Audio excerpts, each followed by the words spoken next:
पूरे शहर में खबरें फैल जाएंगी मेरे बारे में। हमारे पास कोई और ऑप्शन है क्या?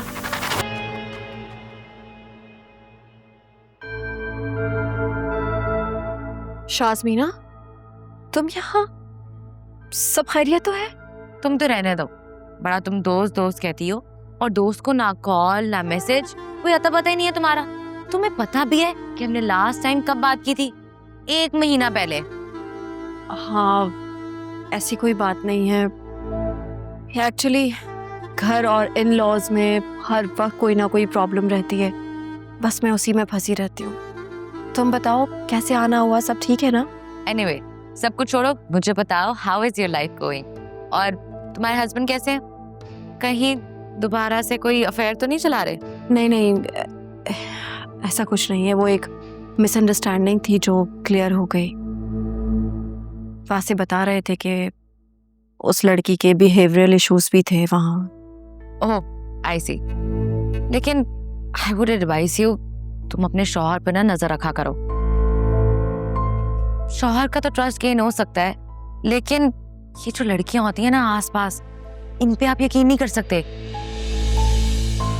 कौन कैसी है, किसी की क्या नीयत है, you never know, so you need to be very careful. ऐसी बात नहीं है, मुझे अपने वासे पर पूरा ट्रस्ट है।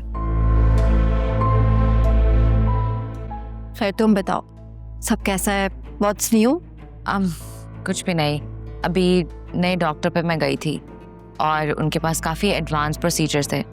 बस दुआ करो कि मैं जल्द से जल्द माँ बन जाऊँ, फिर मेरा घर टूटने से बच जाएगा। तुम्हारे हस्बैंड ने फिर से कुछ कहा है क्या? नहीं, कुछ कहा तो नहीं है, लेकिन आसपास के लोग हमें अपनी महरूमियों का एहसास तो दिलाते रहते हैं।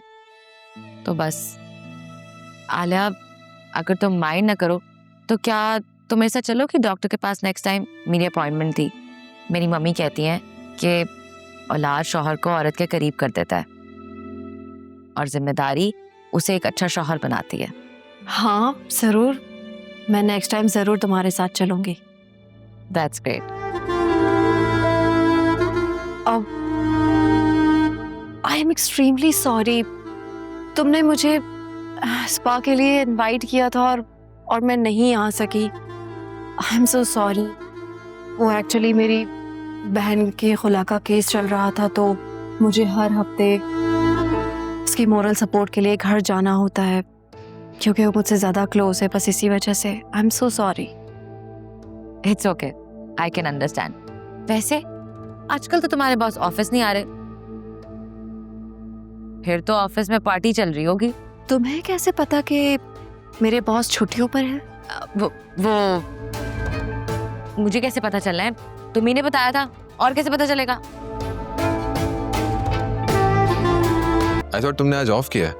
हाँ, मैंने ऑफ ही करना था, बस छोटा सा काम था ऑफिस में, तो मैंने सोचा कि मैं ऑफिस ही आ जाती हूँ। वैसे भी आजकल मम्मी घर पे नहीं है और घर पे मैं अकेली बोर हो जाती हूँ। तो शादी कर लो। तुम आज हाँ करो, आज कर लूंगी। Oh my God, relax. I was just kidding. It was just a joke. ऐसी बातें मजाक में भी नहीं करनी चाहिए। We are good friends now. I know we're friends. अच्छा, तुम्हें पता है मैं शॉपिंग मॉल में किससे मिली? No idea. किससे? तुम्हारी मम्मी से। Are you serious? हाँ, बेचारी बड़ा थैंक यू कर रही थी, कह रही थी कि अकरम की मैंने हेल्प की, उसके लिए शुक्रिया। और? क्या और क्या बात हुई? और मेरा तो दिल कर रहा था कि मैं उनको बता दूं कि उनके बेटे अकरम की लाइफ में जो लड़की है वो कोई और नहीं बल्कि उनकी बहू की बहन है, लेकिन मैंने कुछ नहीं बताया। डोंट वरी,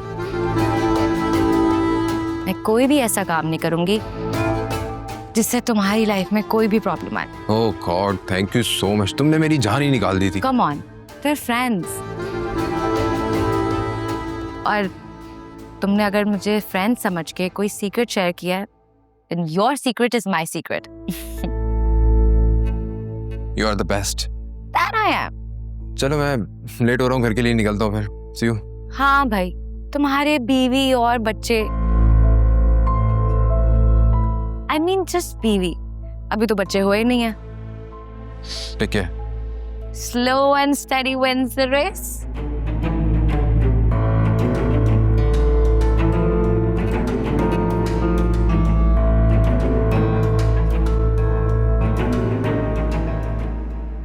तीन दिन के बुखार से इतना सा मुंह निकल आया तुम्हारा, और तुम कहाँ जा रहे हो?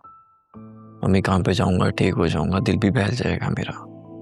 अच्छा 10 मिनट तो मेरे पास बैठो, मैंने तुम्हें हुमा का सूट दिखाना है, मैं खरीद के लाई हूँ उसके लिए, रस्म करनी है ना मैंने। कौन हुआ? लो भाई, तुम्हें अब तक अपनी दुल्हन का नाम भी याद नहीं हुआ। खैर, जब हम इस बार उनसे मिलने जाएंगे ना, तो मैं लेकर जाऊंगी ये सूट और लगे हाथों रस्म भी कर दूंगी। तुम भी कोई अच्छा सा डिजाइनर सूट खरीद लो मेरा बच्चा। माशाल्लाह माशाल्लाह, बहुत ही प्यारी लड़की ढूंढी है मैंने तुम्हारे लिए, बिल्कुल चांद और सूरज की जोड़ी लगोगे। बहुत ही कम उम्र और बहुत ही प्यारी है। ठीक है मम्मी, मैं लेट हो रहा हूँ, मैं जाऊँ? हाँ भाई जाओ, माँ की बात सुनने के लिए तो किसी के पास टाइम ही नहीं है। मैं यूं जो पागलों की तरह तुम लोगों की खुशियों के लिए घूमती फिर रही हूँ बाजारों में। सुनो तो सही, मैंने क्या कहना था तुम्हें। मुझे आज शॉपिंग मॉल में फरीहा मिली थी और मैंने मौका जान के उसका शुक्रिया ही अदा कर दिया, क्योंकि उसने तुम्हारे केस में हमारी मदद की थी ना, तो एक बोझ सा था मेरे दिल पे। लेकिन भाई मानना पड़ेगा, बहुत ही जिद्दी और ढीठ लड़की है वो। मम्मी इस हिसाब से तो आपको आलिया भाभी की कदर करनी चाहिए। तो क्या अब तुम भी मुझे अखलाकियात का सबक दोगे? मैंने कोई बात गलत तो नहीं की मम्मी? हाँ गलत तो कुछ नहीं है, लेकिन पता नहीं क्यों मुझे ऐसा लगता है कि हमारे घर में कुछ गलत होने वाला है। अब क्या गलत होने वाला है मम्मी? पहले कसम खाओ कि तुम मेरी बात मानोगे और मेरी मदद करोगे। ये क्या ब्लैकमेलिंग है? पहले बात तो सुन लो, फिर वादा करूंगा ना। बात यह है कि मैं सुनहरा की तरफ से बहुत परेशान हूँ अकरम। मैंने कल भी उसे उस लड़के से बात करते हुए देखा है। तो मम्मी उसकी बात क्यों नहीं मान लेती? ऐसे कैसे उसकी बात मान लूं? तुम खुद सोचो, अगर वो लड़का अकेले आने की बजाय अपने माँ बाप को अपने साथ लाता और इज्जत से हमारी जुनैरा का रिश्ता मांगता, तो शायद हम सोच भी सकते थे। लेकिन ऐसे कैसे किसी भी घर आए लड़के को अपनी लड़की का हाथ थमा दे? ऐसे रिश्ते नहीं होते मेरा बच्चा। शादियां दो खानदानों के बीच में होती हैं, दो लड़का लड़की के बीच में नहीं। अभी से वो इन लोगों की शादी के लिए नहीं मान रहे, तो तुम सोचो ना आगे क्या होगा हमारी बच्ची के साथ। जी मम्मी, इस बात का अंदाजा है मुझे। मैं समझता हूँ जो आप कहना चाह रही है। समझते हो तो फिर सुनहरा से बात करो ना, उससे समझाओ, उससे कहो कि जो रिश्ता हमने उसके लिए देखा है उसी में उसकी भलाई है। इस तरह उमैर से राब्ते रखना बंद करते हैं। जी मम्मी, मैं समझा दूंगा उसको। अब मैं जाऊं? हाँ भाई जाओ, इस घर में तो किसी को भी मेरी परवाह नहीं है। जिस दिन मैं नहीं रहूंगी ना, उस दिन तुम लोगों को मेरी कदर होगी। लेकिन उस दिन फिर ना तुम्हारी माँ होगी ना उसकी बातें, है ना? एक थप्पड़ लगाऊंगी ना तो सारा मसखरापन निकल जाएगा। जिसको देखो बस मजाक सूझ रहा है इस घर में, और मैं परेशानी से घुलती जा रही हूँ। जाओ। जाओ।